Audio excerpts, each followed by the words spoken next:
Bismillahirrahmanirrahim. Assalamualaikum warahmatullahi wabarakatuh. Alhamdulillahi rabbil alamin. Sallallahu ala nabiyyina Muhammadin wa ala alihi wa ashabihi ajma'in wa man tabi'ahum bi ihsanin ila yaumiddin wa sallama tasliman katsiran, amma ba'd. Alhamdulillah, segala puji hanya milik Allah Tabaraka wa Ta'ala dengan segala limpahan nikmat, taufik dan hidayahnya telah menyempurnakan nikmatnya sehingga kita bisa berpuasa pada malam hari ini dan juga menyempurnakan nikmat qiyamul lail pada malam hari ini. Semoga Allah Subhanahu wa Ta'ala menerima qiyamana dan qiyamana dan menjadikan keduanya pemberat timbangan amal kita yaumul akhir nanti. Semoga salawat dan salam selalu tercurahkan untuk baginda Nabi Muhammad sallallahu alaihi wasallam dan kepada seluruh keluarganya dan kepada seluruh sahabatnya dan yang mengikuti mereka di atas sunnah hingga hari akhir nanti. Jamaah sekalian dirahmati Allah Subhanahu wa Ta'ala. Kita akan sedikit berbicara tentang sebuah surat yang Nabi sallallahu alaihi wasallam dalam beberapa hadis memuji surat ini dengan pujian yang cukup tinggi, yaitu surat Al-Zalzalah. Surat Al-Zalzalah. Surat ini Makkiyah atau Madaniyah? Madaniyah, Masya Allah. Jamil. Ya. Al-Imam Ibnul Jauzi rahimahullah ta'ala menukil dalam kitab tafsirnya bahwasanya ada dua pendapat. Jumhur para sahabat menghukumi surat Al-Zalzalah itu Madaniyah, meskipun biasanya surat-surat pendek itu kebanyakan Makkiyah, tapi surat ini Madaniyah. Banyak ahli tafsir, Ibnu Katsir mengatakan Makkiyah, tapi Al-Imam Ibnul Jauzi rahimahullah ta'ala alhamdulillah dengan menukil banyak sekali riwayat mengatakan khilafiyah, dan jumhur mufassirin justru mengatakan surat ini Madaniyah. Masya Allah. Nabi SAW suatu hari pernah didatangi seorang lelaki. Ya. Lelaki itu bertanya kepada Nabi Muhammad SAW, "Ya Rasulullah, aqri'ni suratan minal Quran." Ajarkan aku sebuah surat yang aku bawa di dalam salat. Ya. Kemudian Nabi SAW, "Iqra alif lam ra." Ya. Kemudian orang tua ini mengatakan, "Saya usianya sudah banyak, lidahnya sudah kaku, dan berdiri sudah tidak kuat lama." Kemudian Nabi sallallahu alaihi wasallam, "Idzan al-musabbihat, sabbaha lillah, yusabbihu lillah." Ya.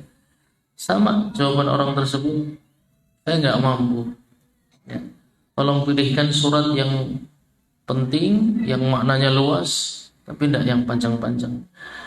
Kemudian Nabi sallallahu alaihi wasallam menjawab, "Idzan iqra idza zulzilatil ardu zilzalaha adalat lahu nisfal Qur'an." Dan Nabi sallallahu alaihi wasallam, "Kamu baca surat ini di dalam salatmu dan kamu pahami maknanya, pahalanya mewakili setengah dari isi Al-Qur'an." Ya. Antum biasanya mendengar surat Al-Ikhlas thuluthul Qur'an, fahadhihi surah nisful Quran. Ya. Surat yang maknanya Masya Allah tabarakallah, antum akan saksikan nanti bagaimana bagusnya nukilan-nukilan dari Al-Imam Ibnul Jauzi rahimahullah ta'ala terhadap tafsir ayat ini. Baik, ayat yang pertama, idza zulzilatil ardu zilzalaha. Zalzalah maknanya apa? Zalzalah berguncang dengan keras. Ya. Berguncang dengan kerasnya itu terbukti dari mana? Terbukti dari lafadznya. Kalau antum perhatikan, ayat pertama itu ada maf'ul mutlaq. Ada yang sudah belajar bahasa Arab ya? Maf'ul mutlaqnya itu di mana? Pada kalimat apa? Ibn antum wis takmilian apa? Kelas 1, kelas 2, kelas 3 takwil dulu ke Arabiah nasiin, Arabiah baina yada wis diborong kabeh al jurumiyah qatrun nada. Masya Allah, alfiyah bahkan. Ana tanya, maf'ul mutlaqnya mana? Idza zulzilatil ardu zilzalaha, maf'ul mutlaknya mana? Orang ketemu? Ajib.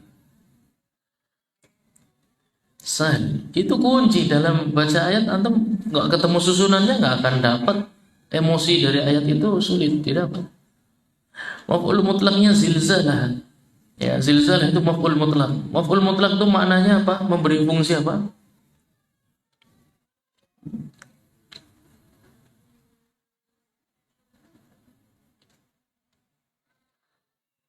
Memberi fungsi apa?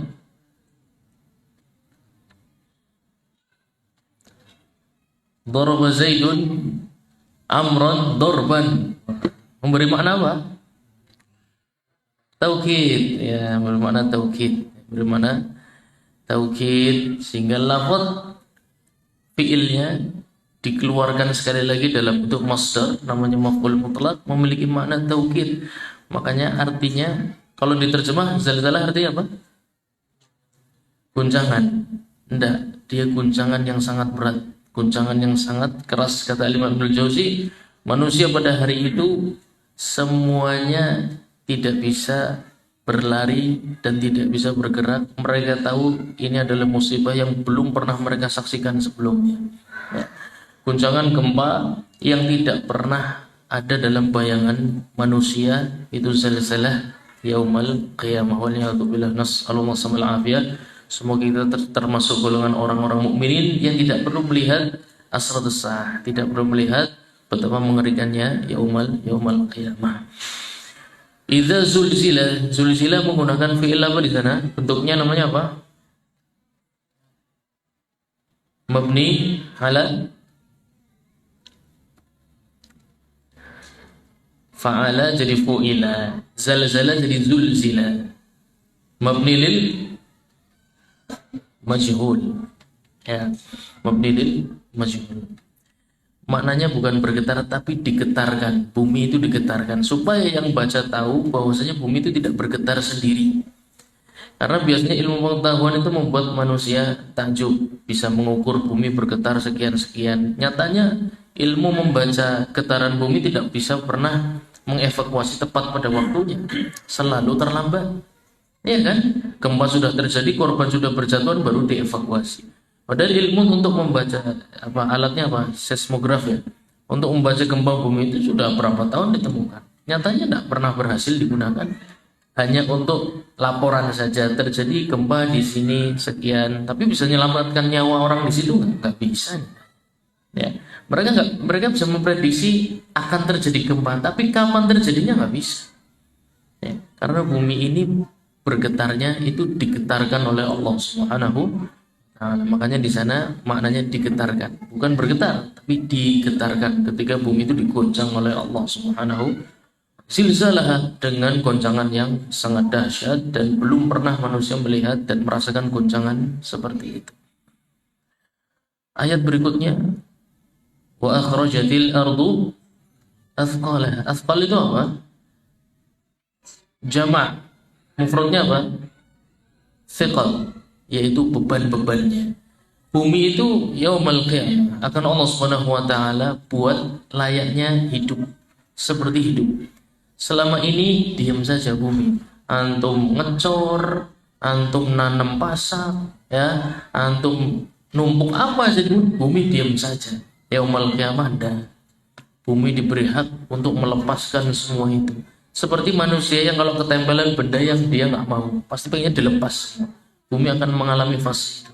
Allah Subhanahu wa taala akan hidupkan bumi ini dan membiarkan dia untuk melepaskan barang-barang yang asqal membebani. Kata Imam Ibnul Jauzi, nanti akan dilemparkan termasuk seluruh yang ada di perut bumi. Apa saja contohnya? Emas, perak, minyak, termasuk mayat-mayat manusia. Dalam kalimat yang sama, asqal. Itu semua statusnya sama yaumal qiyamah. Yang mana manusia selama hidup rebutan. Ya, emas perak buat rebutan, minyak paten-patenan, perang, ya, kirim-kiriman rudal, ya. Besok kata bumi asfal, ini semua beban semua buat saya. Mau emas, mau perak, mau minyak manungsa, sama, itu semua beban buat kamu. Ya. Wa akhrajatil ardu asqalaha.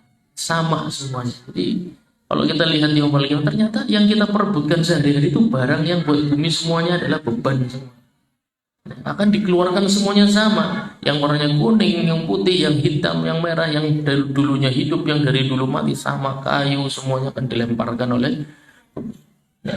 Wa akhrajatil ardu athqalaha wa qala al insanu, insan di sana mukmin, kafir, mukmin saja, kafir saja.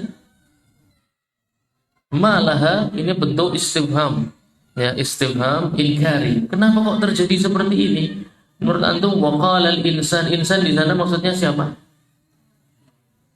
Semuanya. Mukmin nggak akan merasakan beratnya hari kiamat. Mereka akan Allah hembuskan nasim, angin yang lembut, dan membuat mereka semua wafat. Yang akan merasakan kerasnya hari kiamat itu cuma orang kafir. Ya. Jadi yang mengatakan waqala al-insanu malaha yang tepat memang khilafiyah, para mufassirin khilafiyah. Tapi beliau mengatakan rahimahullah taala yang tepat adalah orang kafir. Yang akan bertanya, ini goncangan orang mukmin tahu ini hari sudah hari kiamat. Kemudian nanti akan ada angin lembut yang berhembus dan semua orang mukmin akan wafat di atas keimanan. Kecuali orang kafir akan dibiarkan Allah Subhanahu wa taala merasakan kerasnya hari kiamat. Wa qala insanu ma laha, kenapa bumi kok begini? Enggak bisa diapa-apain. Enggak bisa lari, enggak bisa kemana, enggak bisa sembunyi, semuanya hancur, semuanya keluar dari perut. Yauma idzin tuhadditsu, bahwa hari itu saya katakan tadi, bumi itu akan seperti hidup. Yauma idzin tuhadditsu akhbaraha, bumi akan cerita. Ya. Di atasnya selama ini hamba Allah Subhanahu wa taala, yang laki-laki, yang perempuan, yang tua, yang muda, ya, yang baru lahir, yang sudah nenek kakek, semua akan bumi ceritakan. Fulan dulu ketika di dunia sembunyi-sembunyi maksiat, fulan ketika di dunia mengaburkan hartanya dengan sia-sia, bulan ketika di dunia menampakkan kesolehan, menyembunyikan kemunafikan, itu bumi akan cerita semua kepada Allah Subhanahu wa taala. Dan akan disebutkan satu persatu. Orang yang selama ini sembunyi di kamarnya, orang yang selama ini sembunyi di tempat yang nggak kelihatan oleh manusia, besok bumi akan cerita. Bulan ini kalau di depan orang menampakkan kebaikan, sebenarnya kalau di rumah dia seorang yang zalim dan juga ahli maksiat, waliyadzubillah, nasallallahu alaihi. Yauma itu hadits akhbaraha bi anna rabbaka awhalaha. Kenapa bumi bisa hidup, bisa cerita? Di sana namanya sababiyah. Sebabnya bi anna rabbaka, rabb kalian. Kenapa dipilih kalimat rabb di sana? Karena menghidupkan itu sifat-sifat rububiyah. Ya, di tempat bi anna yang menghidupkan kalian. Manusia itu asalnya sudah hidup apa mati manusia? Awal penciptaan manusia itu hidup apa mati? Mati dulu, ya kan? Kemudian ditiupkan roh baru hidup. Kalau kalian yang mati saja mampu dihidup, apalagi bumi? Ya, gampang buat Allah Subhanahu wa taala. Manusia jumlahnya jutaan, bentuknya berbeda-beda, warnanya berbeda-beda, ukurannya berbeda-beda. Semuanya dari mati kemudian hidup. Bumi yang kalian tinggali pun besok akan hidup. Nah, dan akan cerita bi anna rabbaka awhalaha. Karena Allah Subhanahu wa taala Rabb kalian yang menghidupkan kalian, mampu untuk membuat bumi untuk hidup dan mengatakan apa saja yang kalian lakukan selama ini di atasnya. Bi anna rabbaka awhalaha. Yauma idzi yasdurun nasu ashtata liyaraw ma lahum. Hari ini manusia yasdur itu akan keluar dari mahsyar. Ya, jadi setelah mahsyar manusia itu akan keluar dari kelompok itu ashtad, mutafarriqah. Ada yang ke sana, ada yang ke sana, terpisah-pisah. Ya. Maka dalam menempuh jalan ketaatan kepada Allah Subhanahu wa taala, kita harus punya sikap sendiri-sendiri. Ya, tidak boleh gandulan. Kalau kamu nggak itikaf di IC, saya nggak ikutlah. Kalau kamu nggak berangkat, saya nggak jadilah. Nyesuk dewek-dewek. Besok sendiri-sendiri tempatnya ashtad. Bahkan suami istri pun akan bisa jadi ashtad sendiri-sendiri. Ada yang ke sana, ada yang ke sana. Allah a'lam. Semoga kita semua termasuk golongan yang dimasukkan ke dalam surganya Allah Subhanahu wa taala. Yasdurun nas ashtad liyaraw a'malahum. Di sana maknanya apa? Liyuraw a'malahum artinya apa? Supaya apa? Melihat amalan perbuatan. Memang amalan bisa dilihat. Gimana? Caranya lihat pahala gimana? Kayak apa bentuknya? Nggak bisa. Al-Imam Ibnul Jauzi mengatakan di sana ada takdir kalam, ada kalimat yang sengaja dihapus karena mafhum, ya. Liyarau jaza a'malihim, yang terlihat itu balasannya.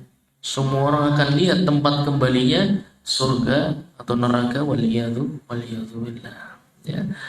Faman ya'mal mithqala dzarratin khairan yarah wa man ya'mal mithqala dzarratin syarran yarah. Ayat ini dua terakhir itu turun, ada dua orang di kota Madinah di zaman Nabi Muhammad SAW yang berpola pikirnya itu sedekah itu harus besar, harus nunggu kaya dulu, ya. Sedekah itu harus nunggu kaya, harus uangnya banyak. Kalau membantu orang tuh harus hebat dulu baru bantu. Ini dikritik Allah Subhanahu. Enggak, kebaikan sekecil apapun kamu akan lihat balasannya. Tidak perlu nunggu kaya dulu, tidak perlu nunggu hebat dulu, tidak perlu nunggu uangnya banyak, ya.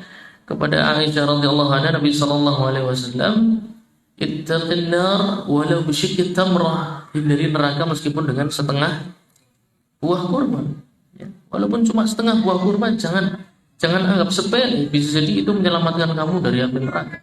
Nasihat buat kita untuk berbuat baik, untuk membantu, gak usah nunggu kaya. Itu kritik dari Allah Subhanahu wa taala, karena ada dulu orang-orang yang punya mindset seperti di kota Madinah.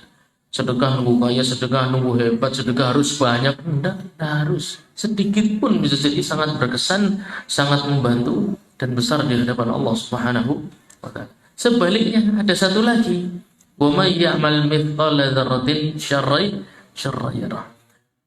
Barang siapa yang beramal buruk sedikit saja, karena dulu di kota Madinah ada beberapa orang yang menganggap kalau dosa sedikit itu nggak apa-apa, ya. Riba sedikit itu nggak apa-apa, ya. Ngelirik-ngelirik yang tidak halal sedikit itu nggak apa-apa, nyolong sedikit nggak apa-apa, asalkan secuil baru geraknya roli, ya.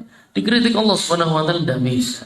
Semua keburukan, semua penyimpangan sedikit pun syarrai pasti yarah, pasti akan melihat akibatnya. Jamaskan rahmati Allah Subhanahu wa taala.